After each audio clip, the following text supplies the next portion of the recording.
Mesdames et messieurs, bonjour et bienvenue à vous dans cette nouvelle édition de votre journal de 15 heures. Au sommaire de ce journal, le président de la République a visité donc les stands de la foire internationale d'Astana.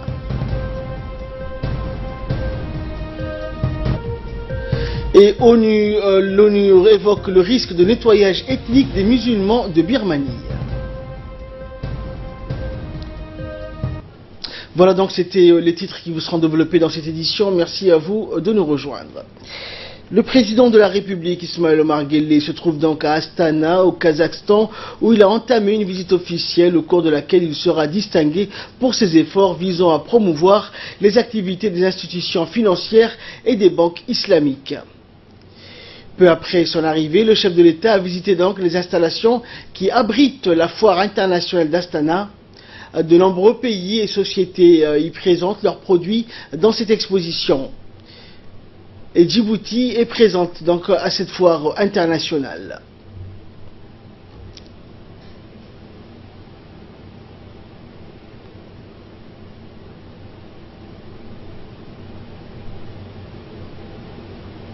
Rappelons que plus de 155 pays ou sociétés donc participent à cette foire internationale Expo 2017 d'Astana au Kazakhstan.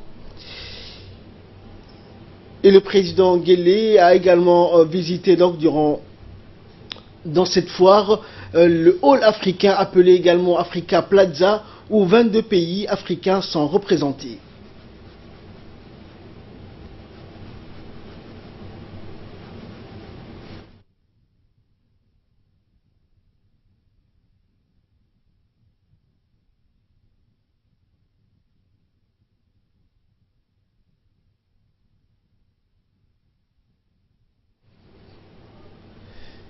Cette visite donc sera couronnée donc aujourd'hui par des entretiens en tête-à-tête avec Ismaël Omar Guelleh, président de la République de Djibouti, et son Excellence Nursultan Nazarbayev, président de la République du Kazakhstan. À l'issue de cet entretien, le chef de l'exécutif djiboutien recevra donc un trophée pour toutes les réformes qu'il a initiées en faveur du développement de la finance islamique dans notre pays. Un accueil chaleureux donc a été réservé au chef de l'État au cours de sa visite des stands africains. Ce pavillon donc est destiné à présenter le continent africain dans sa...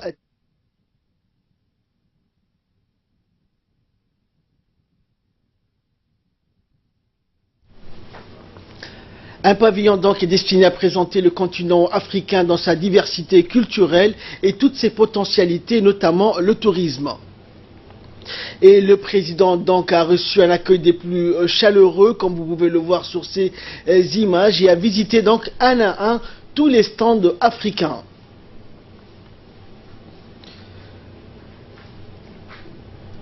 Rappelons que la République de Djibouti est également représentée durant cette foire par un pavillon djiboutien représentant donc la diversité culturelle, traditionnelle et touristique de la République de Djibouti.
Et après la visite du chef de l'État des différents pavillons africains, 22 au total, le commissaire du pavillon djiboutien, Aboubakar Hassan Barre, nous explique ici le contenu de cette exposition. On l'écoute.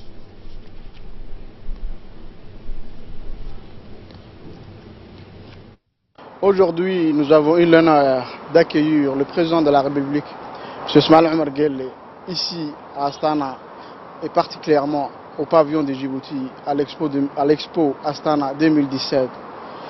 Dieu a fait que ça coïncide la fin de l'Expo qui est prévue dans 4 jours, le 10 septembre, et la venue de son Excellence M. Ismaël Omar Guelleh à Astana.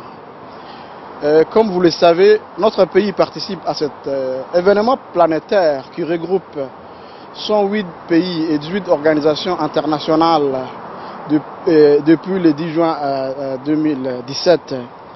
Cette exposition constitue incontestablement une plateforme très importante pour montrer tout ce que notre pays dispose en avantages comparatifs au niveau de ses potentialités économiques, commerciales et touristiques, mais aussi montrer au monde les opportunités d'investissement qu'offre notre pays.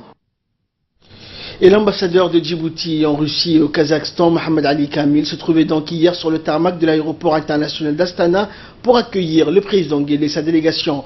L'ambassadeur a été approché donc à cette occasion par notre collègue Hidaya Mohamed, qui est sur place, à qui il a retracé les relations entre les deux pays. Il a en outre rappelé que cette visite est la seconde qu'effectue le président Guelleh au Kazakhstan. Nous l'écoutons. Omar Guelleh est élu lauréat du Grand Prix JIFA. C'est un prix qu'on décerne tous les ans à des personnalités ou institutions qui ont joué un rôle déterminant dans la promotion de la finance islamique. La finance islamique, comme vous le savez, est basée sur le fondement de Charia, et aujourd'hui la finance islamique est devenue une véritable industrie de la finance mondiale. Donc notre président est élu lauréat pour 2017, une cérémonie organisée pour décorer notre président. Notre président sera décoré en personne par le président de la République de Kazakhstan, Nursultan Nazarbayev, qui va remettre officiellement le trophée à notre président lors d'une cérémonie officielle organisée spécialement pour cet événement. Nous allons aussi, en marge de cet événement, notre président va rencontrer son homologue pour parler des relations bilatérales. Vous savez que le thème cher à notre président, c'est la diversification des partenariats économiques. Et le président de la République donc se trouve à Astana, comme on voulait de vous le dire, au Kazakhstan, et a participé donc à la foire Expo 2017 d'Astana. Pour revenir donc en détail sur cette visite du chef de l'État à cette exposition, Fardous Hussein va nous rejoindre sur le plateau pour nous donner donc plus de détails concernant la visite du président de la République à cette foire internationale. Bonjour Fardous. Alors qu'est-ce que l'on peut retenir de cette visite? Comment s'est déroulée cette visite pour le chef de l'État et quels étaient bien sûr les objectifs attendus? Effectivement, donc Ahmed, comme vous le dites, le chef de l'État a entamé sa visite par le pavillon d'Astana, où il abrite donc une immersion au sein de cette coupole qui abrite le pavillon national du Kazakhstan, donc autrement dit le musée de l'énergie du futur du Kazakhstan. Les officiels ont ensuite présenté au chef de l'État en détail l'innovation énergétique du Kazakhstan, telle que l'énergie solaire, ainsi que leur patrimoine identitaire et culturel. Et cette exposition internationale tourne autour d'un thème majeur, comment donc réduire les émissions de gaz à effet de serre, le CO2 notamment, qui est la source principale de réchauffement climatique de notre planète. Elle invite également tous les professionnels de l'industrie et du tourisme du monde entier à découvrir les technologies les plus avancées et les dernières innovations en matière d'énergie renouvelable. Et pour finir donc, Ahmed, il est important important donc d'accentuer aussi que notre chef de l'État a reçu un prix, le trophée, pour toutes les réformes qu'il a initiées au sein donc du développement de notre pays, mais aussi du développement financier à Djibouti, notamment les banques islamiques, pour ainsi donc dire que le monde musulman et la finance islamique est au cœur de l'actualité et notamment au cœur de cette réforme qui se tient même au Kazakhstan. Merci Fardous pour toutes ces précisions. Nous allons revenir donc dans les prochaines éditions, bien sûr, sur la visite du chef de l'État à cette foire internationale. Poursuivre donc cette édition, le président de l'Assemblée nationale, Mohamed Ali Hamed, a reçu ce mercredi la représentante régionale du Haut Commissariat des Nations Unies aux droits de l'homme, Vani Kolam Wede Obaror. L'entrevue donc s'est déroulée en présence de quelques administrateurs du Parlement et de hauts représentants du système des Nations Unies. Au cours de cette entrevue, plusieurs questions d'intérêt commun ont été évoquées et les deux parties ont estimé que la collaboration et la coopération entre le système des Nations Unies et l'Assemblée nationale se sont étendues donc de manière positive ces dernières années. Et également donc remercions le président de l'Assemblée nationale pour son accueil. La représentante donc s'est dite consciente par son expérience du rôle et des missions d'un Parlement. Par ailleurs, la représentante régionale du système des Nations Unies a loué les progrès considérables réalisés par la République de Djibouti dans la mise en œuvre des diverses législations en matière des droits de l'homme. Elle s'est également félicitée des efforts consentis par Djibouti dans sa gestion de la crise des réfugiés fuyant les guerres. En outre, Madame Obaror a indiqué qu'il fallait impliquer davantage les élus du peuple dans la promotion et le renforcement des droits de l'homme. Selon elle, le rapport national sur la situation des droits de l'homme doit, avant sa publication, faire l'objet d'un contrôle au niveau de l'Assemblée nationale. C'est le gage d'une meilleure démocratie, a-t-elle conclu. Toujours en nouvelle nationale, le ministre de l'Éducation nationale et de la formation professionnelle, Moustapha Mohamed Mahamoud, a reçu ce matin dans son cabinet Alicia Dinerten.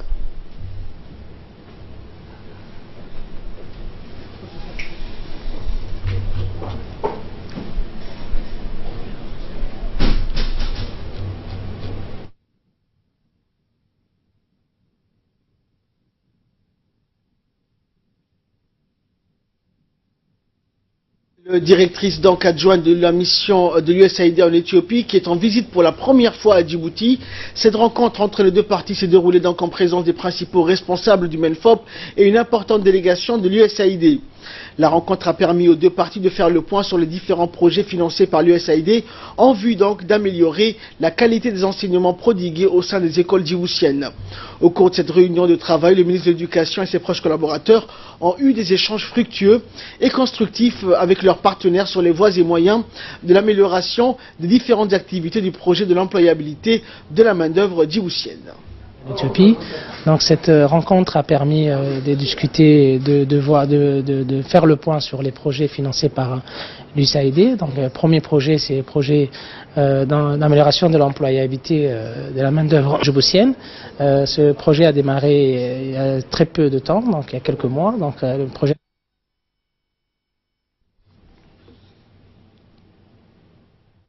et puis, nous avons également discuté du démarrage très prochain du projet d'appui à la lecture pour l'enseignement de base. Ces deux projets sont des projets qui sont financés par l'USAID. Également dans l'actualité, le secrétariat d'État aux affaires sociales a procédé donc ce matin au Palais du Peuple au lancement officiel du projet transfert monétaire via téléphonie mobile.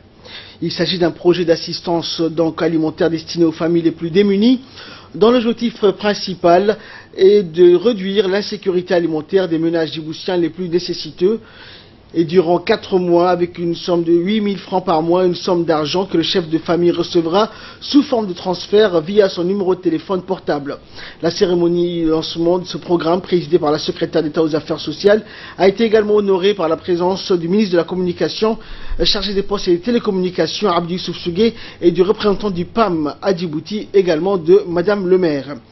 Et lors de l'intervention respective, le maire de la ville de Djibouti et le représentant du PAM ont souligné l'importance donc du projet dans la lutte contre l'insécurité alimentaire, assistance aux familles nécessiteuses.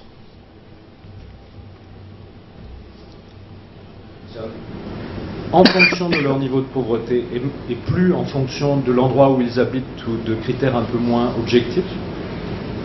Grâce à nos partenaires techniques en particulier, nous avons pu, sans trop de gros problèmes, élargir la zone d'intervention et donc s'adresser à beaucoup plus de personnes dans des quartiers où avant on ne pouvait pas vraiment aller parce que c'était un petit peu compliqué. Et avant de poursuivre cette édition, retrouvons tout de suite l'appel à la prière d'Al-Asr. Nous nous retrouvons juste après.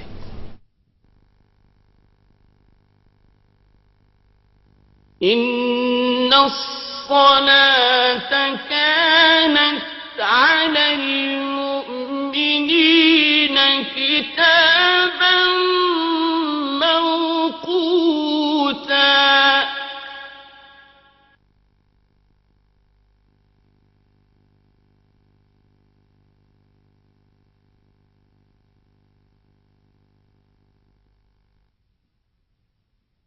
الله أكبر الله أكبر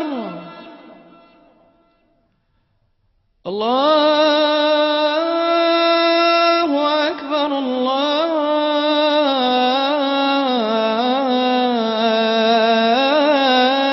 الله أكبر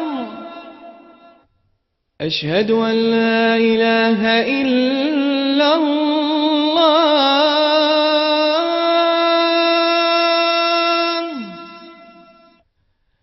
أشهد أن لا إله إلا الله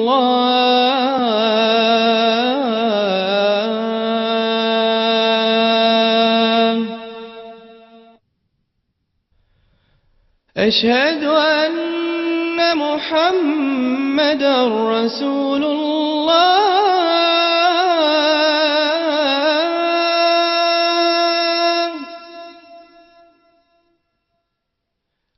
أشهد أن محمدا رسول الله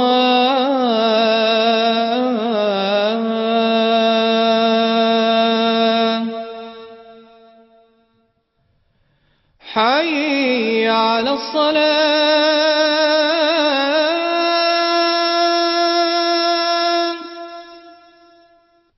حي على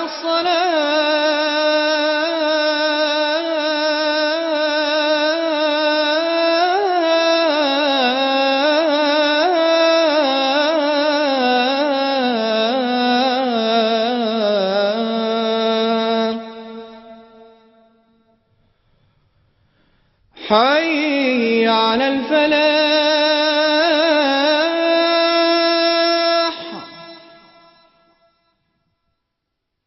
حي على الفلاح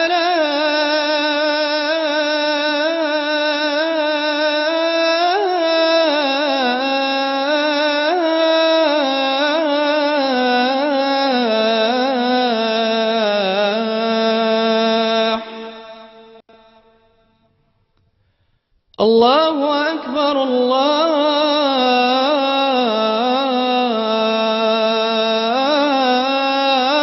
الله أكبر لا إله إلا الله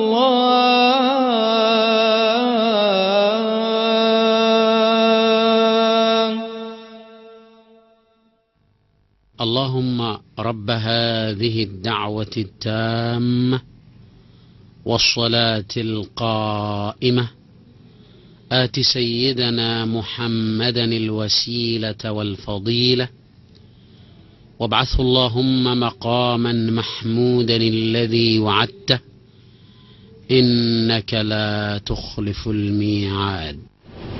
Et c'était donc l'appel à la prière de l'Asr. Nous retrouvons la suite de notre édition. Nous disions donc que le secrétariat d'État aux affaires sociales avait aujourd'hui organisé le lancement donc officiel du projet transfert monétaire via la téléphonie mobile.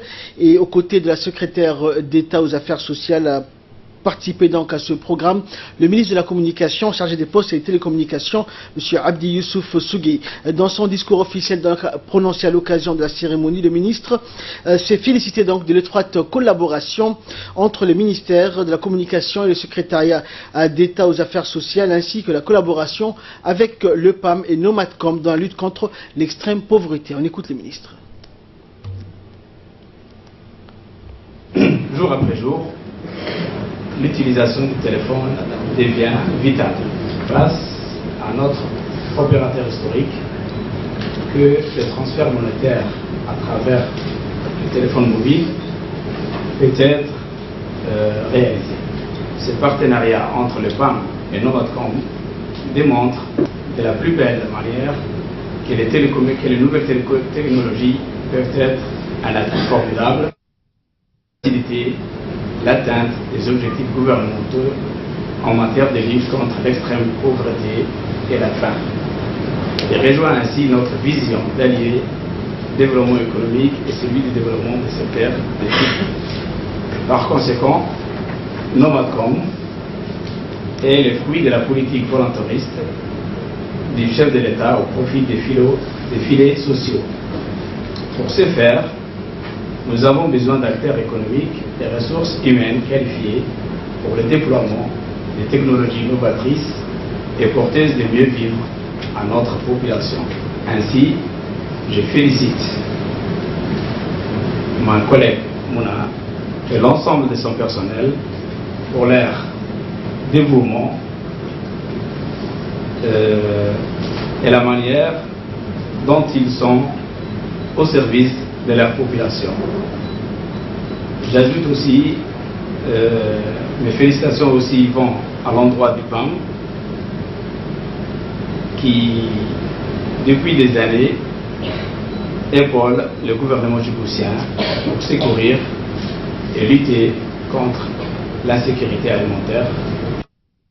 À part la secrétaire d'État aux affaires sociales, Mouna Ousmane Aden, a indiqué que donc, le lancement officiel du projet transfert monétaire via téléphonie portable, a indiqué également que l'objectif attendu de ce projet est la réduction de manière spécifique de l'insécurité alimentaire auprès des ménages djiboutiens. Nous l'écoutons. Aujourd'hui, on est ensemble autour de cette table pour encore une fois célébrer la relance du programme d'appui alimentaire pour sa 6e année. Ce programme montre beaucoup d'évolutions depuis sa mise en place. L'objectif était de réduire l'insécurité alimentaire des populations les plus nécessiteuses. Le projet cible 4000 ménages et pour le moment les 4000 ménages sont en cours de finalisation pour qu'ils puissent bénéficier de ce projet pour les 4 mois qui arrivent. Mais la spécification de cette année, c'est que les ménages sont divisés sur les 2 communes, ce qui n'était pas le cas l'année dernière, où c'était seulement la commune de Balbala qui bénéficiait de ce projet. Les familles bénéficiaires et nécessiteuses seront accompagnées en appui nutritionnel une fois par mois pour un montant de 8 000 francs. Nous sommes en train de modeler une protection sociale. On est en train de la réfléchir. Tous les jours, elle est en évolution. Donc, tous partenaires qui pourraient assister cette activité sont les bienvenus. Le secrétariat d'État s'est doté du registre. On en a beaucoup parlé, mais aujourd'hui, ce programme est la preuve vivante de son efficacité, de sa plus-value, parce que tous les bénéficiaires sont issus du registre social. Ce n'est ni des populations issues de listes quelconques ou des listes qui proviennent des communes ou des préfectures. C'est des listes qui sont issues du registre social après analyse économique suite aux enquêtes de la DIZET pour lequel il y a eu une évaluation du niveau de pauvreté et c'est ces personnes qui ont été identifiées comme bénéficiaires. Donc je pense que c'est quand même un grand pas en avant et ça montre la légalité dans l'attribution des programmes sociaux. C'est juste, c'est quelque chose de juste où on essaye d'être le plus proche possible. À la suite de la mise en place du registre social, il y a eu la création des guichets sociaux pour concrétiser l'existence du registre social. Et ces guichets sociaux sont des lieux d'accueil et de réception de la population pour lesquels on dit la population peut venir, qu'elle soit pauvre ou pas. Mais c'est à nous, en tant qu'agents techniques, d'identifier la difficulté que cette personne présente, ensuite de la confirmer et ensuite de l'orienter vers un programme social. Autre nouvelle du pays, le programme de mobilisation des eaux de surface initié par le chef de l'État dans le cadre de l'INDS en 2006 a eu un impact très positif et a été une alternative pour améliorer l'accès à l'eau dans les zones rurales. Après donc Obok, l'équipe du ministère de l'Agriculture était hier après-midi dans la région de Tadjoura, plus précisément dans le secteur de Dourra, secteur frontalier donc avec l'Éthiopie, avec une forte concentration d'ouvrages hydrauliques, des retenues, des citernes enterrées notamment. Et pour une réponse face aux problèmes qui ont de l'eau dans cette région très aride et sec, le ministère de l'Agriculture, par les billets du projet Promesse et Prodermo, a réalisé des dizaines d'ouvrages hydrauliques dans ces secteurs très fréquentés par les nomades et leur bétail. Le responsable du ministère de l'Agriculture, accompagné donc par les leaders communautaires de Dourra et les bénéficiaires, a inspecté donc des ouvrages de Kalou, près de Dourra, Otoy et Andaba, en bas du Moussa Ali, pour faire un diagnostic et un état des lieux. Ces ouvrages donc, qui sont alimentés par les eaux de pluie sécurisent donc l'alimentation en eau de toute la population rurale du secteur. En période d'été, grâce à ces ouvrages hydrauliques, réduit sensiblement le trajet de la population nomade qui faisait donc avant des dizaines de kilomètres pour trouver le précieux liquide. Un représentant des bénéficiaires dans le secteur d'Ourra, Mohamed Abdallah, a souligné que la population d'Ourra remercie donc le président de la République qui a fait un impact favorable pour l'alimentation en eau. Les bénéficiaires ambitionnent également de gérer eux-mêmes les ouvrages hydrauliques sous la supervision du conseil régional. La population a été donc sensibilisée sur cette approche par le ministère de la décentralisation.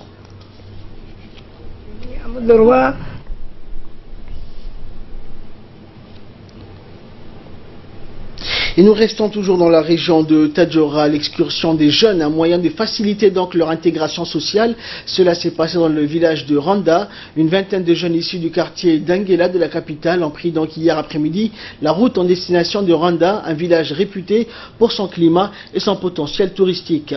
Après environ 4 heures de route en bus, les jeunes pourront donc profiter de somptueux paysages et le confort donc du climat qu'offre cette localité, en découvrant également au passage d'autres localités riveraines.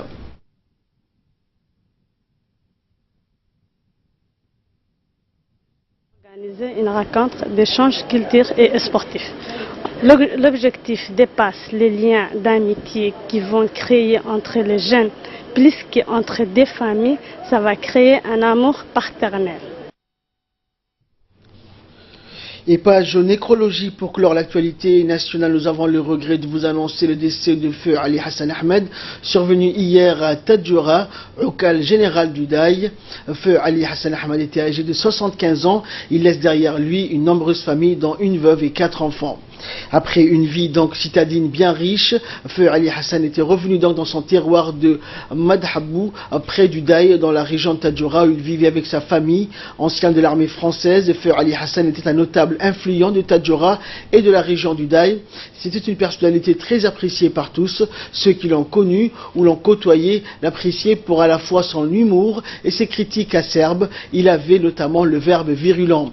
En cette douloureuse circonstance, la direction et l'ensemble du personnel de la radio-télévision de Djibouti adressent leurs condoléances les plus attristées à la famille du défunt Ali Hassan et prient le bon Dieu d'avoir pitié de son âme et de l'accueillir dans son paradis éternel. Inna lillahi wa inna ilayhi raji'un. Et de là donc, nous passons à l'actualité internationale avec Hussein Aouled. Bonjour Hussein. Donc nous allons débuter cette actualité internationale par cette nouvelle qui nous est parvenue donc, où le secrétaire général des Nations Unies, Antonio Guterres, a lancé donc hier un cri d'alarme sur les graves persécutions et crimes commis à l'encontre des musulmans de Birmanie que l'on nomme les Rohingyas. Ces derniers donc font face à un génocide Hussein depuis plusieurs années par la junte militaire birmane, alors que l'ancienne prix Nobel de la paix Aung San Suu Kyi était restée donc jusque-là silencieuse et presque complice, rappelant donc que les Rohingyas fuient en masse vers le Bangladesh. Qu'en est-il aujourd'hui? Quel est l'état des lieux de la situation, Hussein? Effectivement, Ahmed. Donc le secrétaire général de l'ONU met en garde les autorités birmanes face au spectre d'un nettoyage ethnique des Rohingyas. 125 000 personnes tentent désormais de survivre dans des camps de réfugiés au Bangladesh. Les Rohingyas fuient la Birmanie coûte que coûte au risque de devoir traverser une rivière pour rejoindre le Bangladesh. Les 125 000 personnes ont pris le chemin de l'exode depuis le 25 août, d'après les Nations Unies, créant une crise humanitaire à la frontière entre les deux pays. Les Rohingyas sont marginalisés en Birmanie et considérés comme des étrangers. Dans l'état de Rakhine, à l'ouest du pays, leurs déplacements sont limités. Ils n'ont pas accès au marché du travail, ce qui les rend dépendants de l'aide alimentaire. La situation serait particulièrement préoccupante pour plus de 30 000 enfants, d'après l'UNICEF qui réclame aux autorités birmanes un accès aux populations dans cette région, Ahmed. Également dans l'actualité internationale, cette fois-ci, nous nous rendons en Syrie où l'armée de Bachar al-Assad, puissamment soutenue par les milices chiites ainsi que les combattants kurdes, avance vers Deir ez-Zor. Effectivement, en Syrie, l'armée a brisé hier un siège de près de 3 ans imposé par le djihadiste et des groupes État islamique à la zone gouvernementale de Deir ez-Zor dans l'est du pays, en faisant la jonction avec les soldats assiégés à l'ouest de la ville. Cet important succès pour l'armée syrienne est une sévère défaite pour le groupe État islamique. Mais si le siège imposé par le djihadiste à cette enclave d'une centaine de kilomètres carrés est brisé, la guerre continue, Ahmed. La jonction effectuée hier permettra d'acheminer des renforts et de ravitailler la population de la partie gouvernementale de la ville, estimée à 150 000 et 200 000 personnes. Ces habitants qui souffrent donc des pénuries d'aliments, de médicaments et de carburant étaient approvisionnés par voie aérienne depuis les 3 années. La reconquête de Deir ez-Zor par l'armée syrienne éloigne le spectre de la partition du pays à canton confessionnel. La population de cette province est en effet constituée d'une écrasante majorité de tribus sunnites. En reprenant la région, le régime le réintègre dans les gironds de l'État. Et enfin, nous allons parler du climat. Après les ouragans qui ont dévasté plusieurs pays du sud-est asiatique, ainsi que la tempête Haley qui a touché le Texas, c'est au tour, Hussein, des pays des Caraïbes, en particulier la Nouvelle-Calédonie, de craindre les vents et les fortes intempéries de l'ouragan Irma. Effectivement, l'approche de l'ouragan Irma est l'un des plus puissants vu aux Antilles depuis longtemps. Les Antillais français placés en vigilance cyclonique rouge se préparent et s'organisent. Barbuda, Antigua, puis Saint-Barthélemy, Saint-Martin et Anguilla seront très probablement affectés par la zone intense du phénomène avec des vents violents et de pluies diluviennes. Le centre de cet ouragan majeur se situe actuellement à environ 200 km à l'est d'Andica, soit environ à 150 km au nord et est de la Désirade.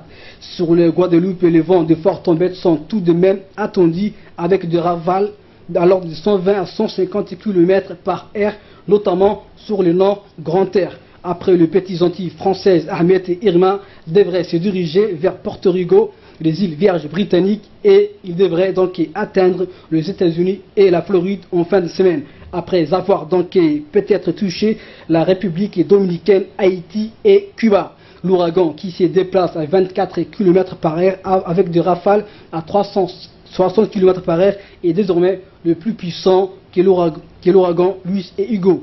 Il est aussi le plus puissant que Harvey qui a récemment frappé le Texas et la Louisiane, faisant au moins 42 morts et plus de 100 milliards de dégâts matériels. Merci Hussein pour toutes ces précisions. Merci à vous de nous avoir suivis. C'est ainsi que prend fin cette édition. Excellent après-midi sur Télé Djibouti.